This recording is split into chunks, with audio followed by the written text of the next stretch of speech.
Desorption. Desorption is the process which is followed after biosorption. Biosorption involves the removal of pollutants like heavy metals or azodyes or hydrocarbons by using certain biological entities including plant biomass or microbial biomass like fungi, bacteria or algae. The pollutant particles get adhered on the surface of these biosorbent material and those particles need to be removed, and the process which is used for removal of these pollutants from the surface of biosorbent is called as desorption.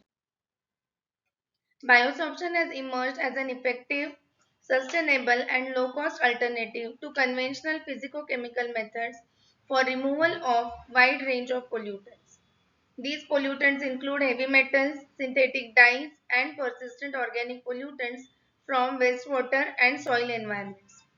Biosorbents such as microbial biomass including bacteria, fungi, algae, agricultural byproducts like rice husk, banana peels, and industrial waste like fly ash or sludge possess various functional groups like hydroxyl group, carboxyl group, amino group, sulfonate group, sulfhydryl group, phosphate group on their surfaces.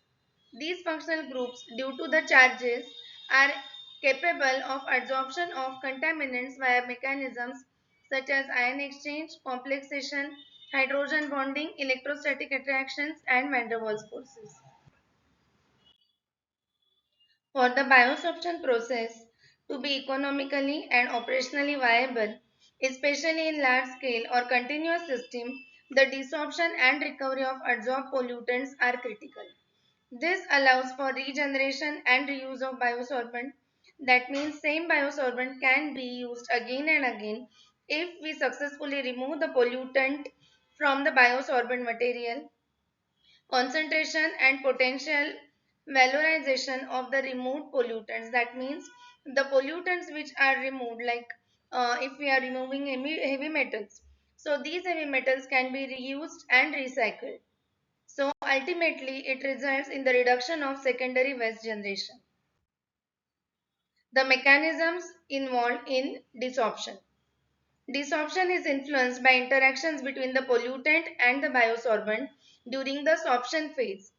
The main desorption mechanisms include pH-induced desorption, ion exchange, chelation and complexation, solvent desorption, thermal and electrochemical desorption.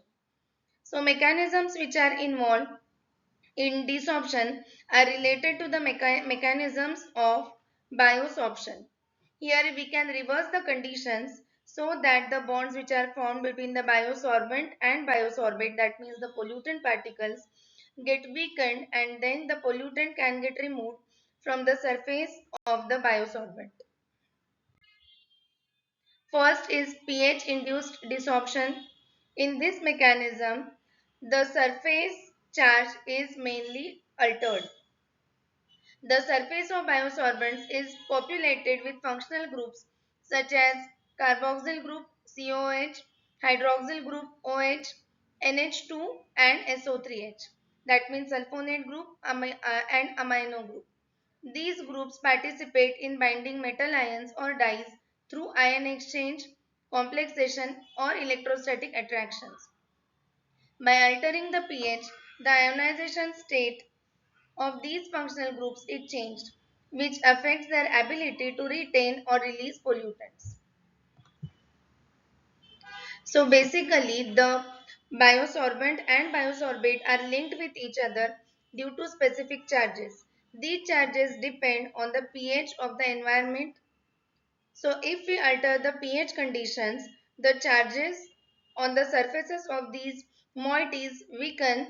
As a result, there will be desorption. That means the biosorbate will get removed from the biosorbent.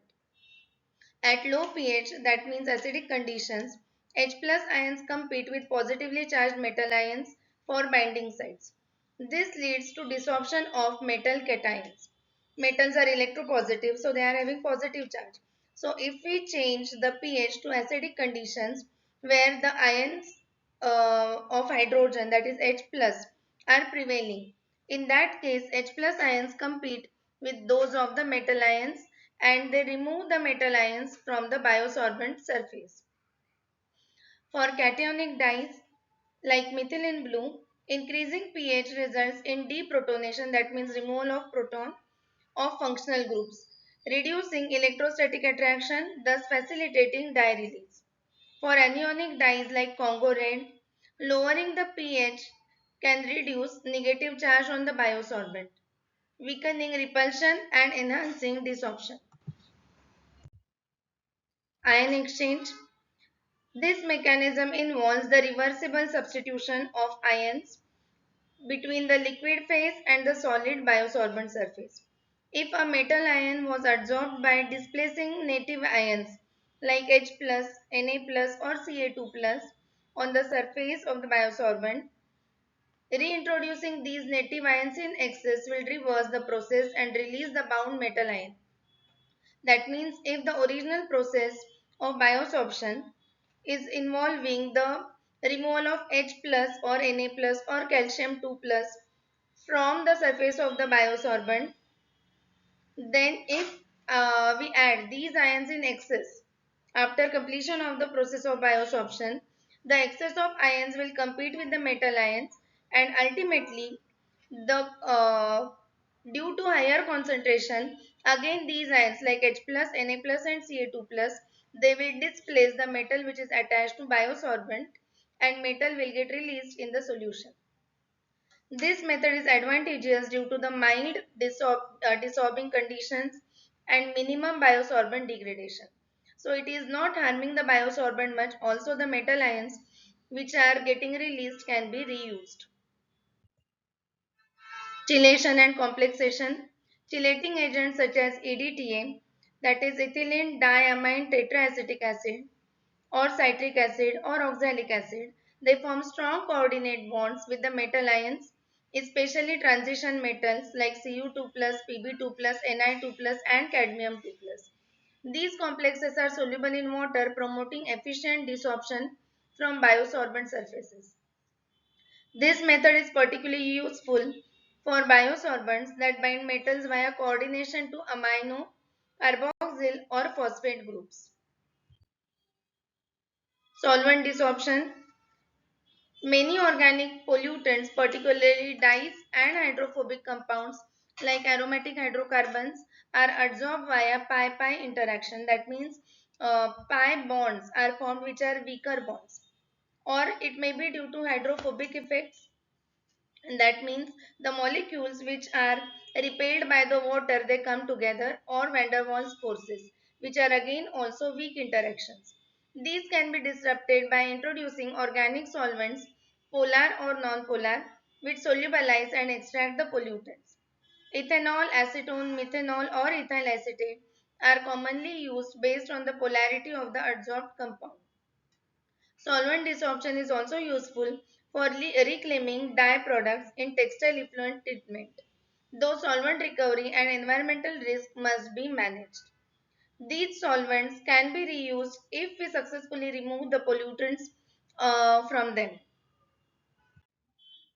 Thermal and electrochemical desorption. These methods involve the change in the temperature or electric fields for the process of desorption to occur. Thermal desorption involves heating the biosorbent to weaken or break the physical and chemical bonds between the pollutant and the biomass. This can lead to volatilization or decomposition of the bound contaminants. When we increase the temperature, the molecules will become unstable due to the increase in their latent heat. Entropy of the system increases. As a result, the bonds between the biosorbent and biosorbate become weak and desorption occurs. Electrochemical desorption uses the electric fields to drive the migration, that means the movement of the charged species like metal ions from biosorbent back into the solution or onto the electrode for recovery. So this table gives summary of the desorption methods. First is pH adjustment, which is best suited for desorption of metals and ionic dyes, because as we change the pH, charges on these entities can change. The dissolving agent which are used are HCl, that is hydrochloric acid, or NaOH. If we want to make the pH acidic, we can add HCl, and to convert the pH to alkaline conditions, we can use NaOH. The efficiency of this process is usually 70 to 95%. Examples include desorption of Pb2 plus from algae using HCl. The next method is ion exchange, which is also used for heavy metals via electrostatic binding. The dissolving agents that can be used are NaCl or CaCl2 that produce ions like Na plus or Ca2 plus that can compete with the positively charged metal ions. The efficiency of this process is 60 to 90%, and it is used for removal of chromium ion from sugarcane bagases with NaCl. Next method is chelation.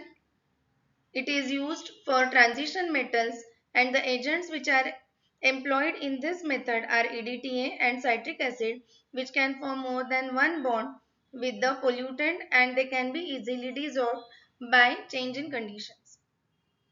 The efficiency of this process is 85 to 98%. An example is removal of Cu2 plus ions from fungal biomass. Solvent elution or solvent desorption. It is best suited for hydrophobic pollutants where we can use nonpolar solvents and dyes. Dissolving agents which are most commonly used include ethanol and acetone, and this process shows efficiency of 60 to 90%. For example, methylene blue from fruit peel derived activated carbon. This has been used for desorption of methylene blue. And last method is thermal or electrochemical desorption. Toxic or high value metals.